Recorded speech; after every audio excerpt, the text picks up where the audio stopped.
Today's video brings us to a racetrack outside of Shanghai on a very rainy day, and our time with the car is going to be limited.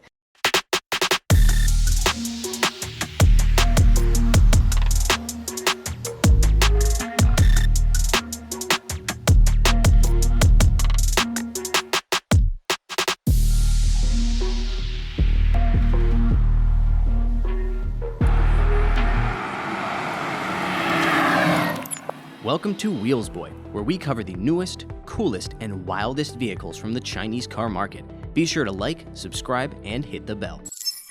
So I'm not going to talk a lot about the exterior and interior styling because I already did that in a video last year. If you want to learn more about those aspects, be sure to check out that video by clicking on the link above. Check the comments section of that video and you will find plenty of people complaining about the name Yangwang, but I wouldn't hold out hope for it to receive an English name anytime soon.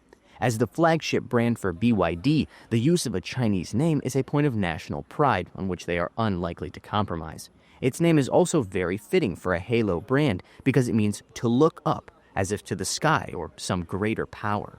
And there are very few cars that can outclass the U9 when it comes to power, because thanks to electric motors at all four corners, it makes a total of 960 kilowatts and 1,680 newton meters of torque. That ridiculous power endows it with a 0 to 100 kilometer per hour time of just 2.36 seconds.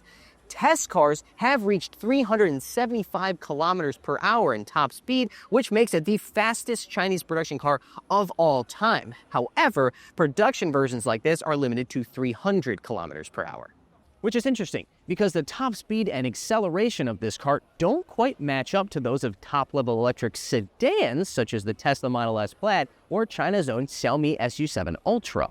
Part of the reason for that has to be weight. This thing's curb weight is 2,475 kg, or 110 kg more than the more powerful SU7 Ultra, and 300 kg more than a Model S Plaid. That's despite the fact that it uses a carbon fiber monocoque construction versus the steel bodies of those sedans. This combination of curb weight and power means it's difficult for them to find tires that can handle the demands of this car. So where does the weight come from? Well, there's the battery pack that's underneath the car. It's 80 kilowatt hours and provides a CLTC range of 450 kilometers. However, the battery packs on the Tesla and the Xiaomi are both larger than this car. The difference is probably in the fact that they use an NMC battery chemistry, which is more energy dense, versus the LFP blade battery of this car. But I think there's an even bigger reason that the Yangwang U9 weighs so damn much. Tech. Lots and lots of tech. That tech is mostly focused around this car's fully active hydraulic suspension, dubbed DSys X. It's that suspension that allows this car to dance and jump, despite being, as we've already discussed, very heavy for a supercar. But honestly, that's just the beginning of what it can do.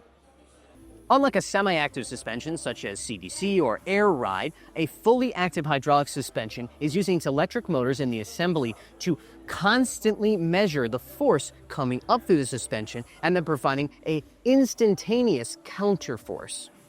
We tried out a similar suspension underneath a Neo ET9 earlier this year and found that it provided an incredibly comfortable ride. In the case of the U9, however, it's supposed to be more performance-oriented, so I'm very curious to see how it handles things like a body roll and brake dive under track conditions. We'll find out very soon.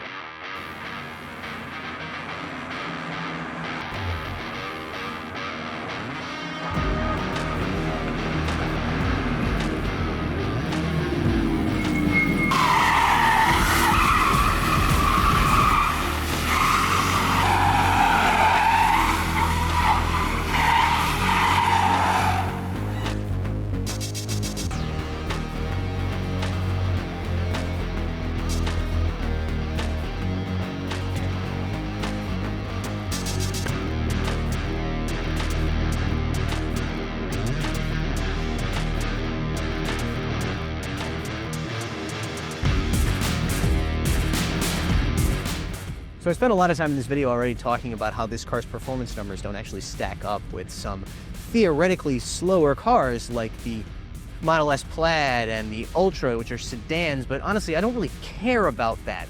Speed is so cheap, acceleration is so cheap in the era of EVs that what I really care about is whether this car has the driving enjoyment that I want from a supercar. That's what I care about.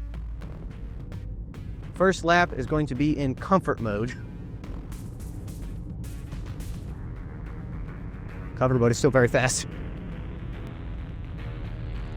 Can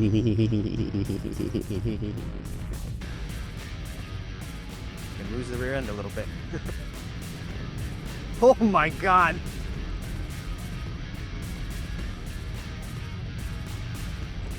Ooh, ooh, ooh, ooh. Okay. Okay, we're now in sport mode.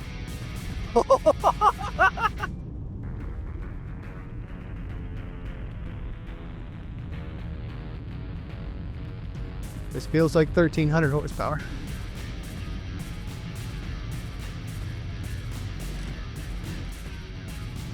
Lost the rear end a little bit, but I grabbed it. Well, the car grabbed it for me.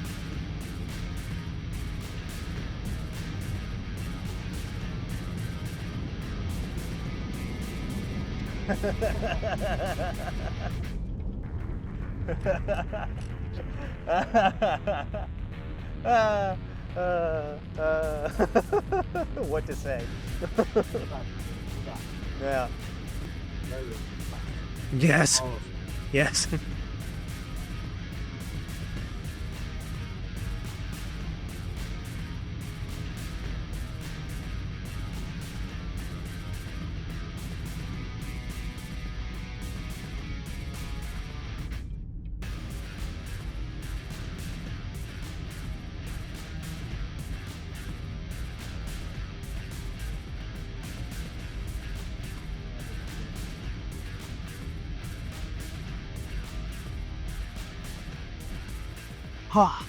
That was stimulating. As you can tell by the helmet that I'm using as a prop, I just got out from behind the wheel of the U9 after about 5 hot laps. After every 2 laps, I was required to do 1 cool down lap.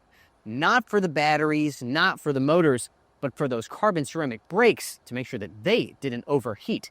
Which brings us back to the issue we talked about earlier in the video: weight. The U9 was impressive in a lot of ways. For starters, it was incredibly fast. The power was awesome, particularly on a damp racetrack like today. There was more than one instance in which I found the rear end kind of sliding around a little bit, but the car, and me, with a little bit of help, were able to catch it. The suspension was also very impressive. The fully active hydraulic D-Sys X did exactly what I thought it would, which is it kept the body control very, very stable. So very little body roll in the corners, very little brake dive under hard braking. It was as impressive as I expected it to be. Like any car with this much power and this much weight, I also had to brake a lot earlier than I would in other traditional sports cars. It's that weight, I think, that dulls the sensation behind the wheel of this car. Now, when I say it dulls it, I don't mean that it's numb.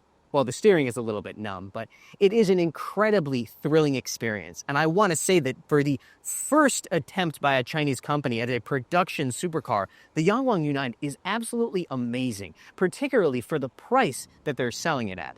Is there room for improvement? Yes. Particularly when it comes to the driving enjoyment that I care so much about. But as a first effort, it's genuinely impressive.